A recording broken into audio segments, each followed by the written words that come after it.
Hey everybody, how y'all doing? I'm here to give you the new releases for December 13th, 2024 in the store Electric Avenue. This is probably the last big new release week of the year. Um, there are a couple other things maybe trickling from here on, but I don't know if I'll do whole videos of them. I will be doing a video roundup at some point soon of my favorite albums of the year. I tend to do that. Not necessarily the ones I think are the best. Well, I don't know. Last year, I'm trying to remember what I did, but I kind of like to keep those things separate. But I'm maybe merging my thought processes more. I might just do like my favorites and say, here are my recommends. Because sometimes I think I come up with things that maybe are different than what most people would say, like, oh, that, why wasn't that on a best list? Who knows? I'm still toying with these ideas. So I'm a little foggy, actually, if you can't tell.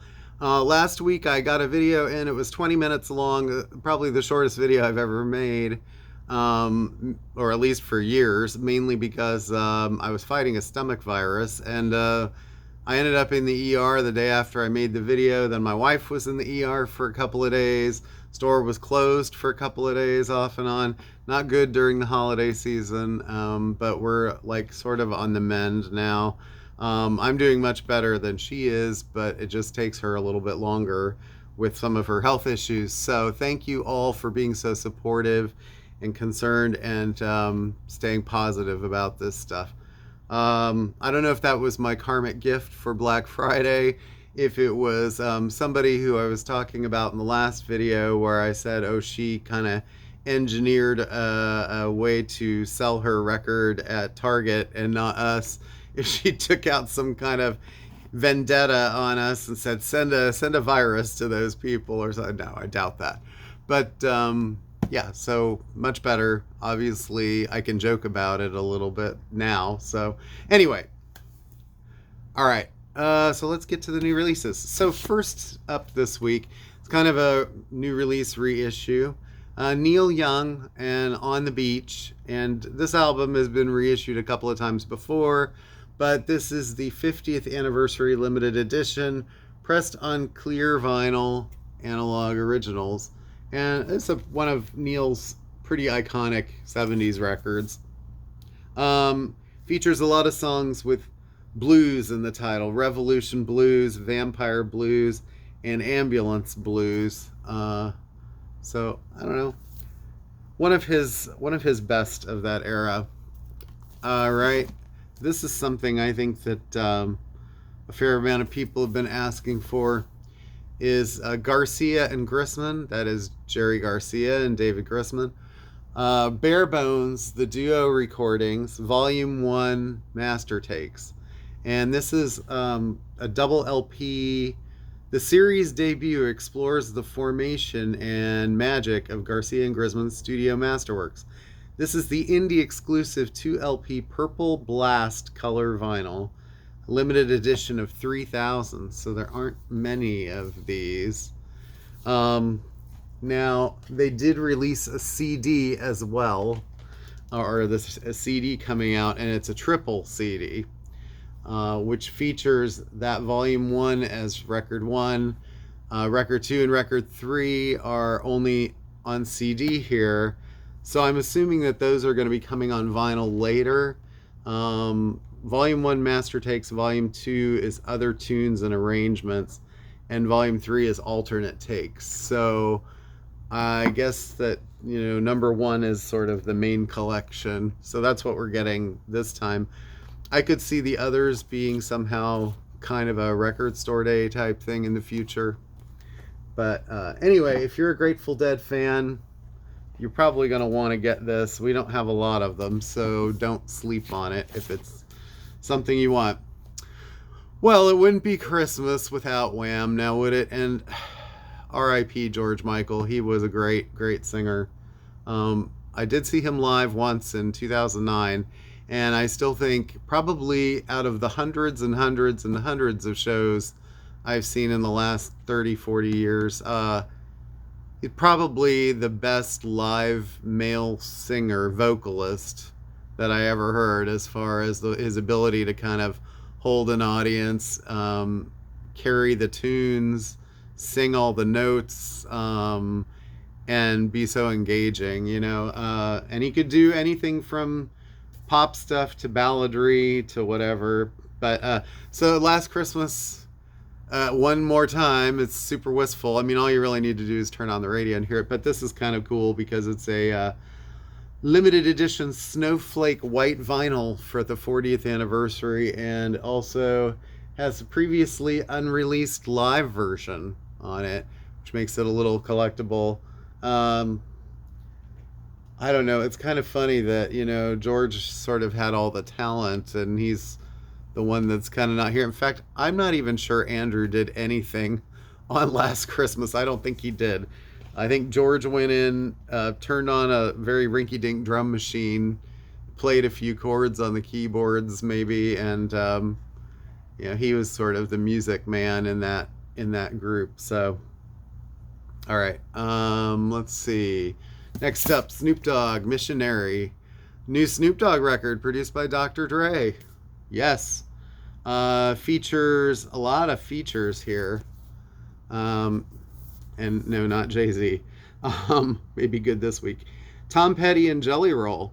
Interesting. Sting, Method Man and Smitty. Coco Sarai, 50 Cent and Eminem on Guns and Smoke. Dr. Dre and BJ the Chicago Kid. Anyway, new Snoop Dogg record. The whole thing is produced by Dr. Dre. I think that's the first in a long time, so hopefully that sounds really good. I don't know, I'm curious.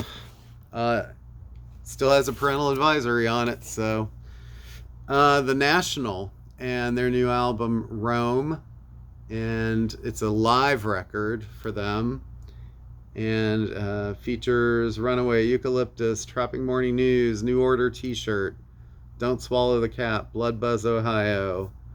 Anyway, it's a double record, white LP limited edition, nice cover, in lieu of a new national record this year. I mean, they gave us a couple of live records recently, or a couple of new records, so it was probably, I don't think they had a live record until now. Lauren Mayberry from Churches, the band Churches, their new album Vicious Creature, her first solo record.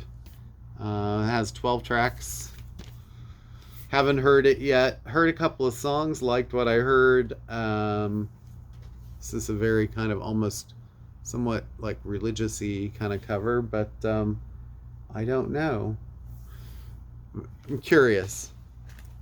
As I said, I'm trying to get my list together for the end of the year, my favorites. Some people have put their lists out already, and I'm like, but there's still albums coming out. Another one looks interesting. Madison Cunningham with Andrew Bird. Andrew Bird, one of my favorite kind of like folk artists out there. Famous for his whistling and his violin playing. And the album is called Cunningham Bird. And it's reimagining the classic 70s gem, Buckingham Nicks. So that could be really interesting. Starts with Crying in the Night, Stephanie, Without a Leg to Stand On, Crystal, Django. I don't know, pretty fascinating. I love Andrew Bird. He was great in Fargo. If you saw a couple seasons ago, he kind of played a mortician. Very quiet role, but very good. A band I really know nothing about, and I'm just sort of learning about them. People have told me about Feeble Little Horse, and this album is called Heyday. So anyway, Feeble Little Horse. Maybe you know more about them than me. And this might just be some sort of a reissue because it says 2022 on it. So Kim Gordon, her new record, The Collective. This is a reissue already of this, but it's for indie stores. It's on pink vinyl, I believe. Silver vinyl, sorry, silver. Includes a bonus 7-inch featuring the songs Bangin' on the Freeway and ECRP. So there are extra things on this. This album has been highly critically acclaimed this year. You hear them say like it sounds like Sonic Youth with trap beats, sort of. It's got like that kind of electronic-y, hip-hop-y feel to it, with her very lackadaisical kind of like um, musings on relationships and things. Yeah, so she is one of a kind. Um, George Harrison, Brainwashed. It's a new reissue of this album. I think it just basically got picked up by Dark Horse, which is George's own label. But George has been not with us for a while now. But this says remastered for vinyl from the original analog stereo master tapes. But it doesn't say which remaster. I don't know if it's a brand new remaster or if it's a recent remaster that's just been sort of moved label wise or what. This is awesome. Daft Punk and the new reissue of Discovery, probably my favorite album of theirs. And this is the Japanese edition, first reissue, double vinyl, includes Daft Club card and stickers. This is the Interstella 5555 cover, the sort of anime art. So, I mean, it's a shame that this wasn't the actual album art to begin with, but it was used in some of the promotion along the way. So, great stuff. Other reissues, Godsmack's 4. If you're into sort of like the sort of Godsmack scene and you're trying to complete the collection, they've been kind of reissuing album after album here. Some people had certain ones, so just filling in the gaps. Three Doors Down, greatest hits. Kind of a, you know, if you want like a Christmassy thing or what, not like this is Christmas, but it has kind of a collection sort of that you put it on and you play all the songs and you probably know a lot of them if you're into Three Doors Down. Kryptonite is where it starts. Loser, Away from the Sun. You know, I was thinking last night, I wish that there would be more greatest hits albums being manufactured now. And I was thinking about a couple of bands in particular from like who had hits in like the 80s, 90s, and maybe 2000s that maybe they don't have like an album that has everything. Like, here's a case in point. Duran Duran. A lot of people love the Rio period and whatever, but maybe later on they liked Ordinary World and Come Undone, and they did those on like a greatest hits CD. Well, why don't they just repress that on vinyl? Because there are a lot of people that are like, oh, I gotta get that, you know, album that had those songs to complete my collection. There's that. But I think also like there's a lot of artists that had a lot of hits that you remember along the way, and I feel like that's a whole kind of a whole sort of genre of things, if you're talking greatest hits albums, that is yet to be mined by the vinyl industry per se. I think it's an opportunity that they really need to kind of do. Like, take somebody like Britney Spears. You know, she does have a greatest hits, but it hasn't been updated in a really long time. So maybe that's somebody who could have a new version of a greatest hits. I suppose then, you know, maybe certain songs get left off of this one or that one. Who's somebody who had a lot of hits, though? At this point, you know, you could really sort of do it for Taylor Swift. You know, somebody who just has like a ton of hits off of over many albums. And kind of a collection. You know, people say, well, yes, the album is such an art form, and it is. But sometimes you also just want to like hear like the highlights or the songs that, you know, really stuck out to you that you remember. So I don't know. I'm like looking across my shop here to see, you know, Peter Gabriel. There's somebody who could put the hits album on vinyl, or even someone like Gorillaz. You know, they've had like 6 or 7 albums now. Put the highlights on something, and these are just marketing ideas, people, for next year. All right, Fleet Foxes. This was a record store day thing that they're just reissuing a little bit. A version that if you missed it on record store day, this is another way to get it. So it's the live on Boston Harbor. Boston Harbor. Television. I think a lot of people probably don't know this is coming out. Self-titled. This is the album that they released, I think in '92 maybe. Yeah, this was the album that was sort of a comeback record for them. Tom Verlaine, Richard Lloyd, Fred Smith, and Billy Ficca. I never knew how to say his name. But yeah, 1992, so self-titled Television. It's a good record. People kind of forget it because they get so focused on like the first couple. Morgan Wallen Standalone. This is a reissue of an album of his from 10 years ago, deluxe edition. It says 10th deluxe edition. Ends with the song Yin Yang Girl. Yeah. Well, you know. Okay, now here comes some of the cool stuff. All this jazz and blues and sort of soul reissues. There's a lot this week. It's good stuff. Little Richard. The Real Thing includes Freedom Blues. This is on Omnivore Records. This is Little Richard's 1970 comeback album, pressed on pink vinyl, featuring Greenwood, Mississippi, and hit single Freedom Blues. So it's cool to see that. We get actually 2 Little Richard rarities this week, I think. This is another Little Richard record that I was not familiar with. This is his final full-length album from 1986, pressed on opaque turquoise vinyl, featuring the hit single Operator.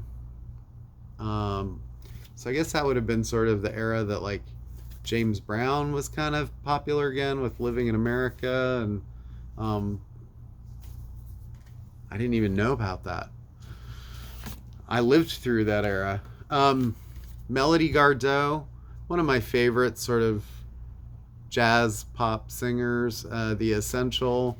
She is such a story. If you don't know about her, you need to look her up and like listen to some of her stuff.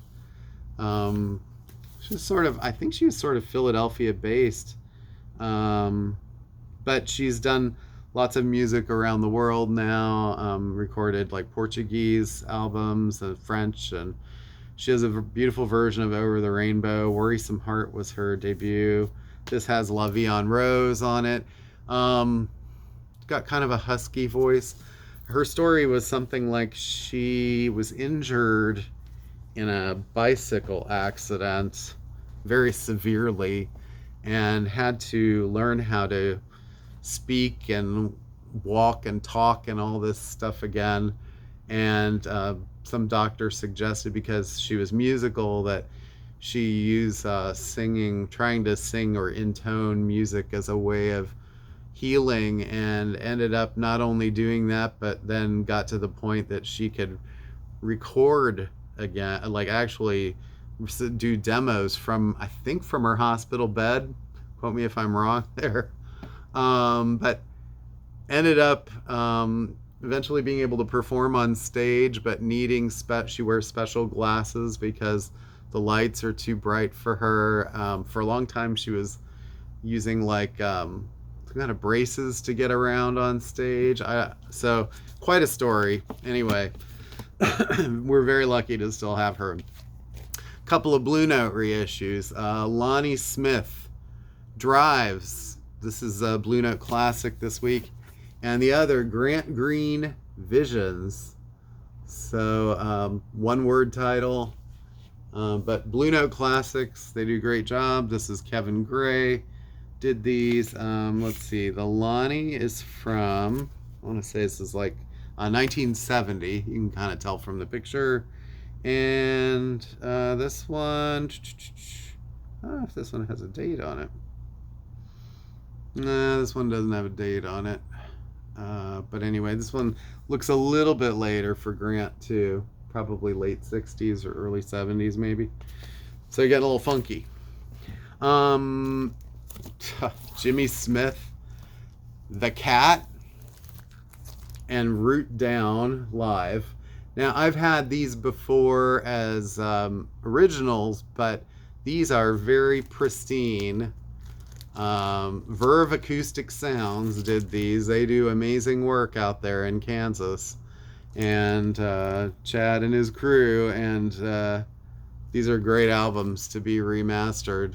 And talk about a nice little funky Christmas going on there. Uh, Funky Holidays, manufactured at QRP, pressed from the original analog tapes. So those are cool. Last week we got Ben Webster, Verve Acoustic Sounds did this one. Ben Webster meets Oscar Peterson. This week we get Ben Webster, See You at the Fair. And I'm looking at that going, well, it's obviously the World's Fair. Presented by United States Steel, 1961 to 3, New York World's Fair, 64 and 65. So anyway, this one has Hank Jones on it. Yeah, a couple of great Ben Webster titles. Another Verve Acoustic Sounds. They were really busy this week. Nina Simone, Nina in concert. I mean, you can't go wrong with Nina. You just can't. Even when her material goes a little bit like, why are you doing this? Still great. Cal Tjader, Latin Kick. This is the OJC original jazz classic reissue this week. And it's just the one. Usually we have a couple of from them. This is also mastered by Kevin Gray at Coherent Audio. If you're into Latin jazz, that's pretty cool. And also a couple contemporary records. So many jazz records this week. Art Pepper, Intensity, and Art Pepper, Getting Together. And Getting Together has guests, rhythm section, Wynton Kelly, Paul Chambers, and more. This one's from like 1960. This one's from 63. Both were done by Craft Recordings, who do amazing jobs in their remastering division. So that's pretty much it for the vinyl stuff this week. CD, Live Drugs again. War on Drugs is out on CD finally after months and months of waiting. My recommend this week, I try to keep this sort of simple because I've been dealing with so much health nonsense and whatever. I haven't had a lot of time to listen and sort of. So I picked something that I really like and I've liked for a really long time. And I've been listening to this record a lot in the store lately, which is so much more than I expected it was going to be. I was kind of sort of let down a little bit by his last record. I thought the music was great, but it was a little too safe.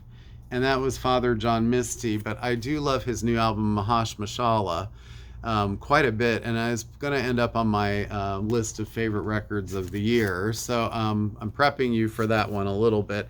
But while I'm talking about that, I kept playing it going, parts of this remind me of other things a little bit, as happens when you hear records over and over again.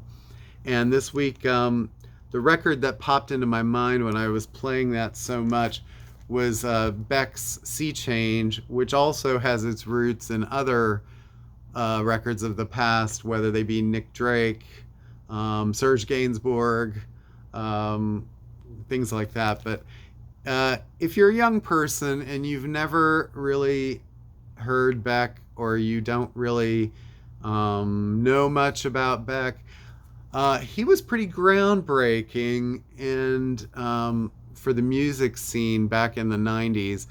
Like an indie kid, folky, psychedelic, kind of came out of nowhere really in a way, Southern California.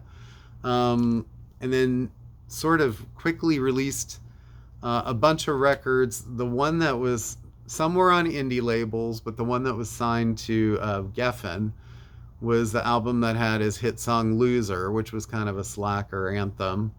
And that became a huge number one hit for him. And then it was like, oh, the Beck machine is on, and you got the second album over here, Odelay, which was really the fourth or fifth album, actually. But that was his second sort of major label record, and it was very catchy and had production from the Dust Brothers. I think people, and they'd worked with the Beastie Boys. I think a lot of people forget how kind of like poppy, hip hoppy, retro, like that whole era. We were kind of into Austin Powers and like the 60s retro, updating it, but in weird ways for the 90s.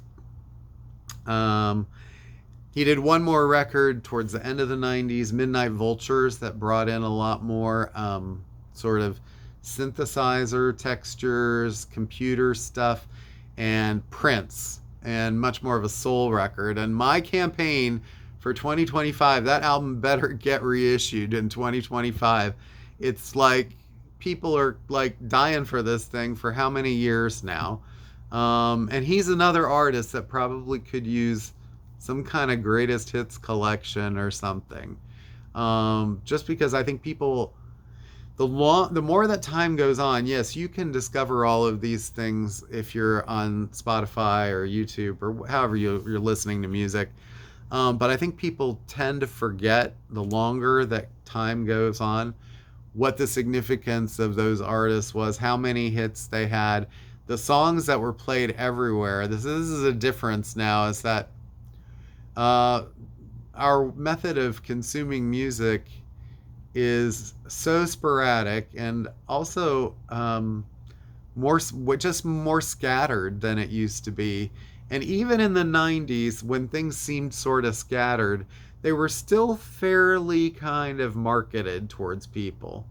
And so there was a whole bunch of songs that a lot of people from my generation and younger, even a couple decades, know every single song that Beck had on the radio.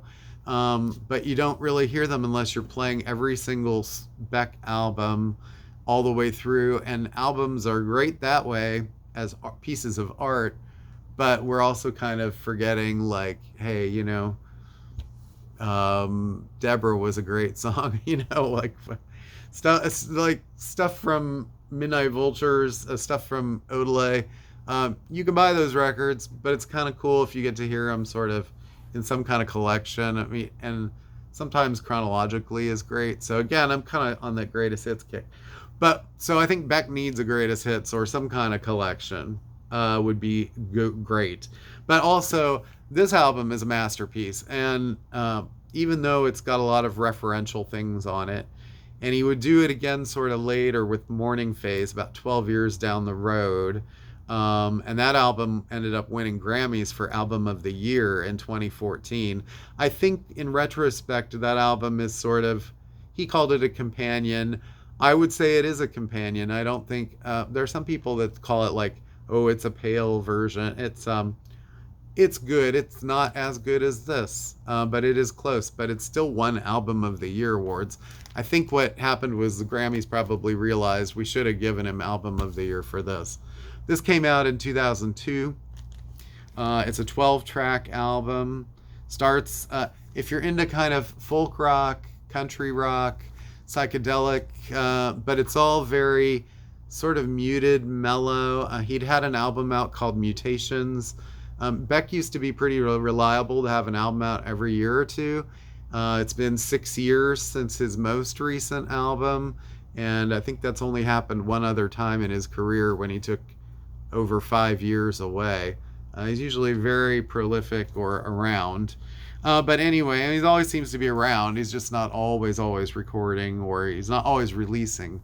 It's whenever he feels like it. But so starts with the Golden Age, which is just sort of a mellow type hazy morning song. I think this album mainly was kind of, he was dealing with a breakup. He'd been like together with the same woman for 9 years, and he was like not quite 30. So that's a long time. And he found out she'd been cheating, and I think he was sort of messed up and was like poured his like sort of misery into this. But it's such a beautiful, heartwarming, kind of like life affirming record, even though there's some very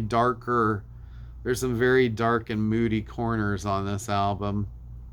uh, Songs like Guess I'm Doing Fine and Lost Cause in particular are just incredible, sort of indie rock, um, fantastic versions of modern indie rock songwriting, I think.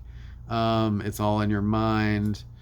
And then there are songs on here like Paper Tiger, has a very cool string arrangement. I think one of the things, I mean, Nigel Godrich produced this record. So Nigel was famous for doing Radiohead. A lot of their kind of more interesting records. Ended up working with other people like Divine Comedy briefly. But he had a certain sound, or has a sound, his production style, and it got very associated with Beck and Radiohead. And I think that sort of, between that and Beck's dad, David Campbell, doing all the string arrangements on this record, they kind of brought a sort of like hazy but very like deep, kind of multifaceted sound to the record. And it's kind of special, and it does harken back a lot to Nick Drake, I think, especially Brighter Later. A lot of it sort of sounds like that at times, especially the song Round the Bend, which is just utterly gorgeous.